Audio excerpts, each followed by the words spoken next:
Планът ни е да ви помогнем да изживеете магически моменти, да искате да се целунете без напрежение. Резервирахме кабинка на Виенското колело само за вас. Мястото ще е магическо. Кабинката е програмирана да спре точно в момента на залеза. Гледката ще е вълшебна. После гълъбите ще разпръснат розови листа около вас. Моментът ще е магически, но съм алергичен към гълъби. Няма страшно, защото ще си в кабинка. И Kitty Section ще ви пеят романтична музика.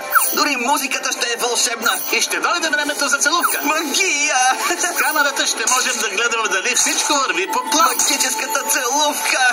И по този начин ще имате снимка на първата си целувка. А после... Та-да! Перфектна любов до живот! Но не мога да го целунах, т.е. много искам да го целуна, но дори още не съм му казала, че го обичам. Не може ли просто да се държим за ръце? Това е идеята. Ако се целунете, няма да има нужда да му казваш. Целувката лекува всички проблеми. Целувката може да се живи обратно принцесата. Кара птичките да пеят, а катериците да танцуват. Просто изключете мозъците си, следвайте комикса, целунете се и това е. Края на предаването всичко ще се нареди. За това се казва магическа целувка. Не съм сигурна. Как направи това заключение? Заради всяка приказка, комикс и холивудски романтичен филм.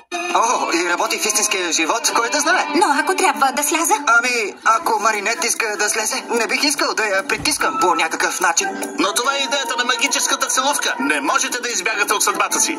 О, не знам. Не може ли нещата просто да се случат естествено? Ако чакаш Ейдриан да направи нещо, бъди сигурна, че няма да стане.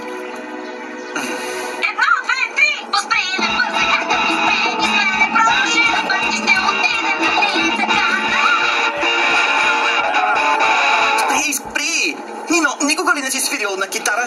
Не, приятел, за пръв път ми е. Тогава защо сменил лука? Ами, не изглежда толкова трудно. Не е голям проблем. Концентрирай се. Ще се справите. Целувка след 9, 8, 7... Че може ли да слезем? 3, 2, 1...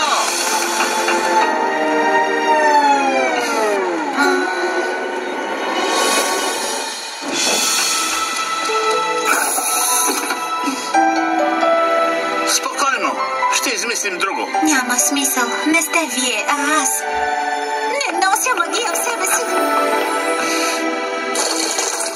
Още чай? Не сменяйте темата, Гейбриел Сан. Защо толкова много искаш да смениш датата на диамантения бал? О, графика ми е натоварен. Лъжите ти показват липса на уважение. Не лъжа. Сърцето ти ви е по-силно от стъпан. Защо искаш да смениш датата?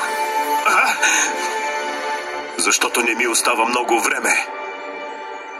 Маринет винаги се е държала странно покрай мен. Мислех, че си е такава. Смята го за сладко. Че това е нейният чар. Но след като знам, че е влюбена в мен и не може да ми го каже, се чувствам зле, защото явно през цялото време е било неудобно да е около мен, а аз не съм ми помогнал. Но не си знаел. Това не променя нещата. Ще ми се да се чувстваше по-спокойна с мен. Някой ден ще бъде късно и ще се откаже. Как да ти помогна, Ейдриан? Благодаря, но няма как някой да ми помогне. Аз съм този, който трябва да направи нещо. Знам, че всички искат да сме заедно, но това много ни притиска с или без целувки. Най-важното е, че ни е хубаво, когато сме заедно. Бих направил всичко, за да се съберем. Изглежда, че вече не се съмняваш. Да, Кагами, готов съм. Създадени един за друг, като по учебник. Перфектните хора се намират. Какво ще направиш? Ще подготвя специален пикник само за двамата. Без приятели, без напрежение и ще поканя Маринет. Дано да се отпусне, да бъде себе си и да отвори сърцето си, без да се страхува. Променил си се, Ейдриан. Благодарение на теб, Кагами.